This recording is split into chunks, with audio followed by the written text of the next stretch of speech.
बड़ी देर भई नंद लाला, तेरी राह तके ब्रिजवाला।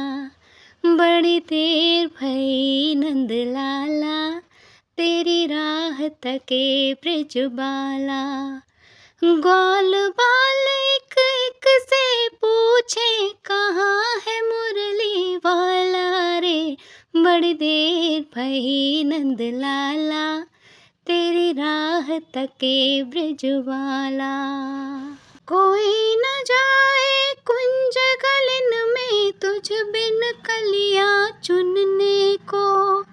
तरस रहे हैं, तरस रहे हैं जमुना के तट, धुन मुरली की सुनने को। अब तो तरस दिखा दे नटखट, क्यों दुविधा में डाला रे। बड़ी देर भई नंद लाला, तेरी राह तके ब्रिजवाला। बड़ी देर भई नंद लाला, तेरी राह तके ब्रिजबाला। ग्वाल बाल एक एक से पूछे, कहाँ है मुरली वाला रे। बड़ी देर भई नंद लाला, तेरी राह तके ब्रिजवाला। संकट में है आज वो धरती, जिस पर तूने जन्म लिया। पूरा कर दे आज वचन वो गीता में जो तूने दिया। कोई नहीं है तुझ बिन मोहन, भारत का रखवाला रे। बड़ी देर भई नंद लाला, तेरी राह तके ब्रिजवाला। बड़ी देर भई नंद लाला, तेरी राह तके ब्रिजवाला। ग्वाल बाल एक एक से पूछे, कहाँ है मुरली वाला रे। बड़ी देर भई नंद लाला, तेरी राह तके ब्रिजवाला। बड़ी देर भई नंद लाला, तेरी राह तके ब्रिजवाला, तेरी राह तके Brij. Hello everyone, welcome to my channel. दोस्तों, मेरे चैनल में आप सभी का स्वागत है और जो न्यू सब्सक्राइबर हैं उनका हार्दिक अभिनंदन है। दोस्तों, कैसे हैं आप सब? मैं अंकिता जबलपुर से कर रही हूँ आप सबका स्वागत। और जन्माष्टमी की बधाई देना तो बनता ही है। सो आज है जन्माष्टमी और आज ही मैं खास आप लोगों को इसकी बधाई दे रही हूँ। हमारे यहाँ हर साल हम लोग कैसे मनाते थे वो सारी क्लिपिंग्स मैंने थोड़ी बहुत डाल दी है। और इस साल तो कुछ करना नहीं है, लेकिन फिर भी कन्हैया जी की पूजा हमने की, अभिषेक हमने किया, जो भी हमने करना था वो सब कुछ हमने कर दिया। लेकिन रात 12 बजे वाला जन्म हम लोग नहीं कराएंगे। सो एक नॉर्मल सिंपल सी पूजा और उनकी नई ड्रेस वगैरह उनको सब पहना के भोग वगैरह हमने चढ़ा दिया है। सो ऐसे ही आज हम लोगों का हिसाब किताब रहा। और हाँ भाई, जब से ये सारी चीज़ें हुई हैं ना, तब से एक मैं कोशिश करती हूँ उबरने की, इन सभी चीज़ों से ऊपर उठने की, थोड़ा अपने आप को बिजी रखने की। लेकिन पता नहीं क्यों ऐसा लगता है जैसे घर में कोई एक ऐसी ताकत है जो हम सबको वापस से वहीं खींच के ले आती है। हम यहाँ से ऊपर उठते हैं, थोड़ा सा मेहनत करते हैं, कोशिश करते हैं, लेकिन फिर वो चीज़ हम लोग को वापस नीचे गिराती है। सो अब ना घबराहट होने लगी है। एक तो घर में हर किसी की तबीयत खराब। जब से ये सारा प्रकरण हुआ है, मेरे देवर पहले बहुत ज़्यादा बीमार पड़ गए, पूरा बेड पकड़ लिया उन्हें, इस तरह की उनको बीमारी हुई। फिर उत्कर्ष थोड़े से बीमार हो गए, मैं हो गई, अब उसके बाद मेरे हस्बैंड पड़े हैं और आज मेरी सासू माँ को भी फीवर आ गया। वो शायद वायरल फैला हुआ है और वो एक को होता है तो सभी को इन्फेक्शन लगता है। और टच वुड कि समहाउ हम लोग पहले से ही बहुत प्रिकॉशन लेते हैं तो थोड़ा बहुत बचे हैं हम मम्मा बेटू। लेकिन बाकी लोगों को बहुत सीवियर तरीके का हुआ है। मतलब एक होता है ना कि ये लोग ज़्यादा परहेज वरहेज नहीं करते थे, ना इसके पापा करते थे ना चाचा करते थे। सो इन लोगों को बहुत ज़्यादा इफेक्ट हुआ है।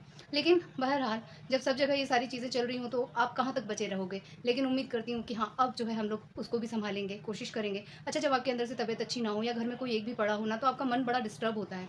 और मैं वीडियो बनाने के लिए मोबाइल उठाती हूँ, फिर मन में कुछ ना कुछ चल रहा होता है, तो मैं कैसे आप लोगों तक कुछ पॉजिटिव बातें पहुँचाऊँगी, कैसे कुछ अच्छी बातें कन्वे करूँगी या क्या डिस्कस करूँगी। बीमारी की बातें मैं करना नहीं चाहती, लेकिन समहाउ वही हो जा रहा है। मेरे हर जो नॉर्मल मैं व्लॉग बनाती हूँ उसमें कहीं ना कहीं ऐसा ही कुछ डिस्कशन हो जा रहा है।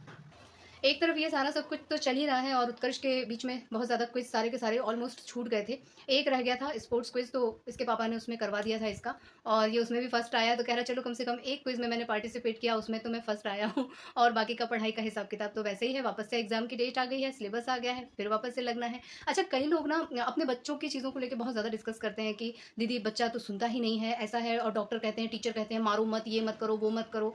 एक कोई है जिनकी बच्ची छोटी है और उनकी बच्ची बहुत अजीब अजीब एक्टिविटी करती है। लाड़ में बच्चे थोड़ा सा उनको ज़्यादा दुलार मिलता है तो जिद आ जाती है, नहीं मानते हैं, मोबाइल ज़्यादा देखते हैं, बहुत सारी चीज़ें। और मुझे लगता है समहाउ कि ये सारी चीज़ें तो पेरेंट्स के हाथ में होता है कि उनका बच्चा क्या खाएगा, क्या पिएगा, क्या देखेगा, कितना देखेगा, किस समय क्या करेगा, ये सब कुछ पेरेंट्स के हाथ में होता है। मैं यहाँ से बैठ के गाइड करूँगी तो वो नहीं चलने वाला है, तो वो तो पेरेंट्स को ही करना पड़ता है। लेकिन एक कॉन्सेप्ट मुझे समझ में नहीं आया कि उनकी बच्ची ने खाना पीना छोड़ दिया था, और उन्होंने डॉक्टर के साथ जब डिस्कस किया, कंसल्ट किया, लेके गए कि बच्चे को ना फीवर है ना कुछ है, फिर भी वो खाना नहीं खा रहा है, उदास रह रहा है।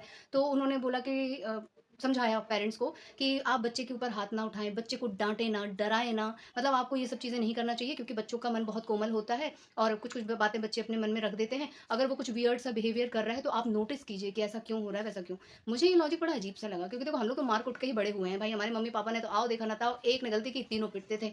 सो हम तो ऐसे ही बड़े हुए हैं। और अननेसेसरी कोई बच्चा मार नहीं खाता है, या कोई भी पेरेंट्स अपने बच्चे को नहीं डांटता है। जब आप कुछ गलत कर रहे होगे तो वो पेरेंट्स के हाथ में होता है कि भाई वो एक डर बच्चे को देते हैं। कभी कभी छोटे, बहुत छोटे नासमझ बच्चे होते हैं तो उनको तो आदमी मारता नहीं, लेकिन डॉक्टर के पास ले जाएंगे, सुई लगवा देंगे, ऐसा करके डर उनको दिखाया जाता है, क्योंकि बच्चे सुई से बहुत डरते हैं या कड़वी दवा से बहुत डरते हैं। उत्कर्ष अंधेरे से और अकेलेपन से बहुत डरता था, और मैंने बचपन में इसको उसका डर बहुत दिखाया है। ये बात नहीं मानता था तो मैं इसे अकेले कमरे में बंद करती थी, भले मैं वहीं खड़ी रहती थी, लेकिन मैं करती थी, इसको डर होना चाहिए। तो मुझे ये लॉजिक नहीं समझ में आता कि आप बच्चे को सुधारने के लिए आप वेट करो, आप उसकी मनोस्थिति को समझो। अब आप खाना खा रहे हो, बच्चा लाके उसमें चप्पल डाल दे, या आप खाना खा रहे हो, वो उठा के पानी वानी आपकी दाल सब्जी सब गीच गाज दे, अब आप बैठ के उसकी मनस्थिति समझते रहोगे, ये तो सरासर शैतानी है, इसमें क्या मनस्थिति समझना है। तो ये मुझे डॉक्टर का लॉजिक कहीं भी ठीक नहीं लगा। भाई वहां तो मैं डर दिखाऊंगी ना कि नहीं बेटा खाने में चप्पल नहीं डालते हैं, खाने वाले कमरे में चप्पल नहीं लाते हैं, वो संस्कार तो मैं ही दूंगी ना। बच्चा जिद करेगा, अड़ियल होगा, फैल जाएगा, जबरदस्ती का खाने की प्लेट को फेंकेगा, तो वहां पे मैं उसकी मनस्थिति समझने का वेट नहीं करूंगी, मैं उसको डर दिखाऊंगी कि नहीं बेटा ये चीज गलत है तो गलत है। तो आजकल के जो कॉन्सेप्ट चल रहे हैं ना वो सुन के भी मुझे बड़ा अजीब लगता है कि यार आजकल तो बच्चों को पालना ही कितना कठिन कर देते हैं।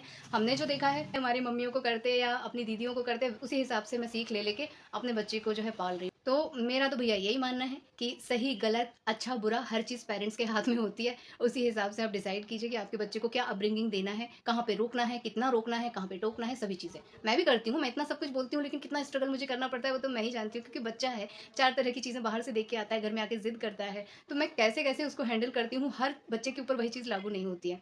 सो डॉक्टरी कॉन्सेप्ट और बहुत सारे आर्टिकल्स जब मेरे नज़र के सामने आते हैं और मैं जब उनको पढ़ती हूँ, तो मुझे लगता है कि नहीं, ऐसा नहीं है। बच्चों को डर भी होना चाहिए, प्यार भी मिलना चाहिए, उनकी डिमांड भी पूरी होना चाहिए, और उनको एक सम्मानजनक दूरी होती है ना, एक बोलते हैं कि आपको एक स्पेस देना पड़ता है, तो वो स्पेस बच्चों को आज की इसी डेट से चाहिए। वो भले कितने भी छोटे हैं मगर उनको उनका एक स्पेस चाहिए है। तो धीरे धीरे तरह तरह के कमेंट्स पढ़ के, तरह तरह की चीज़ें पढ़ के मुझे भी बहुत कुछ सोचने समझने का मौका मिलता है, और मैं फिर अपने आप की तरफ भी देखती हूँ कि भाई हमारे घर में क्या परवरिश दी जा रही है, और मैं क्या अच्छा कर सकती हूँ, उसमें और क्या सुधार लाया जा सकता है। हाल फिलहाल तो मेरा टारगेट है कि भाई सारे लोग जल्दी से अच्छे हो जाओ, जो भी बन पड़ रहा है मैं कर रही हूँ, और देखते हैं उसका क्या रिजल्ट आता है। हाल फिलहाल मुझे लगता है व्लॉग बहुत लंबा हो जाएगा, तो एक बार फिर से आप सबको जन्माष्टमी की ढेर सारी शुभकामनाएं देती हूँ, और आज का ब्लॉग यहीं पे एंड करती हूँ।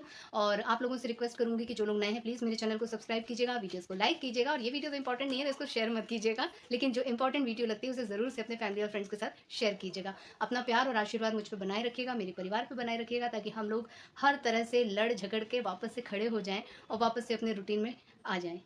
अपना ख्याल रखिएगा, bye bye. Bye bye and thank you for watching.